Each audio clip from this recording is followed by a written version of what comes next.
Dr. Adnan Feroz Khan. I'm a joint replacement surgeon at Feroz Specialist Hospital, Aligarh. आज हम एक patient के बारे में डिस्कस करने वाले हैं who is a 90 years old male patient और वो जो है फिसल के गिर गए थे. इसलिए गिर गए थे साउथ साहब. ये साउथ साहब है, उनके बेटे हैं. तो साउथ साहब क्या हुआ था एग्जैक्टली आपके वालिद साहब को? मेरे वालिद साहब सो रहे थे और सोने के बाद जैसे उठे वो बेड से, तो जैसे ही उन्होंने उनका मूवमेंट हुआ तो उनका पैर जो था वो मुड़ने के बाद वो गिर गया.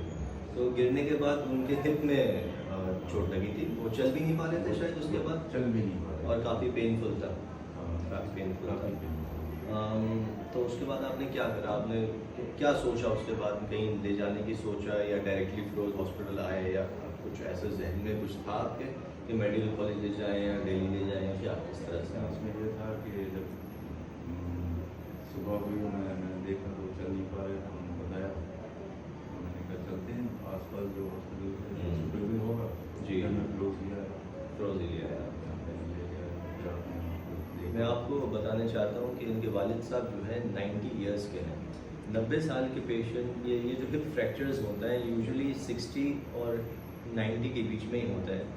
And the most important thing in this patients is, सबसे ज़रूरी चीज़ जो होती है कि इस ऑपरेशन एक बहुत बड़ी चीज़ नहीं होती है. ऑपरेशन कोई भी कर लेगा, लेकिन पोस्ट ऑपरेटिव मैनेजमेंट वो बहुत ज़रूरी होता है. पेशेंट को वापस उस प्री ऑपरेटिव स्टेज में लाना is the most important thing.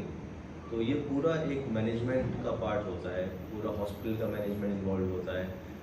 Saud साहब, ऑपरेशन से पहले, ऑपरेशन के वक्त और 2 दिन हो गए ऑपरेशन को, आपको किसी भी तरह की प्रॉब्लम हुई यहाँ पे? पेशेंट को कोई प्रॉब्लम हुई? Everything went smoothly? आप बिल्कुल सेटिस्फाइड है? कोई भी कंप्लेन है आप बिल्कुल बोल सकते हैं. मेरी ऐसा नहीं कि मैं सिर्फ वीडियो ले रहा हूँ तो आप नहीं, ये पूरा ट्रू पेशेंट रिव्यू है. सपोर्ट था आपका, आपकी टीम का रिजल्ट बहुत अच्छे, ऑपरेशन बहुत सक्सेस था. अल्हम्दुलिल्लाह.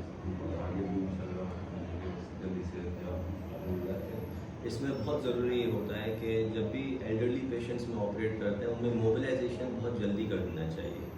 Even if it's a fracture of the hip.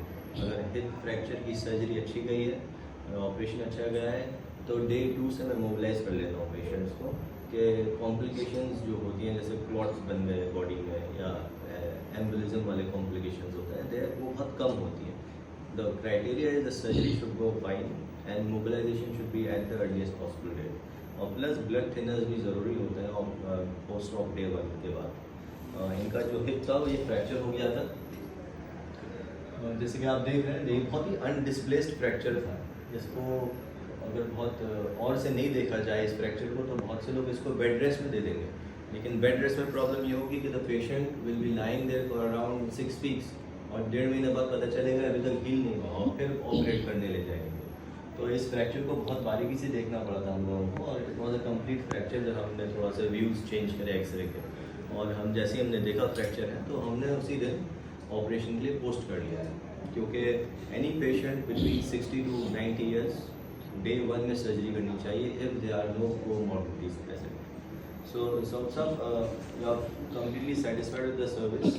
तो कल मेरे ख्याल से डे 2 में हमने उनको खड़ा करा के चलवा भी दिया था, है ना?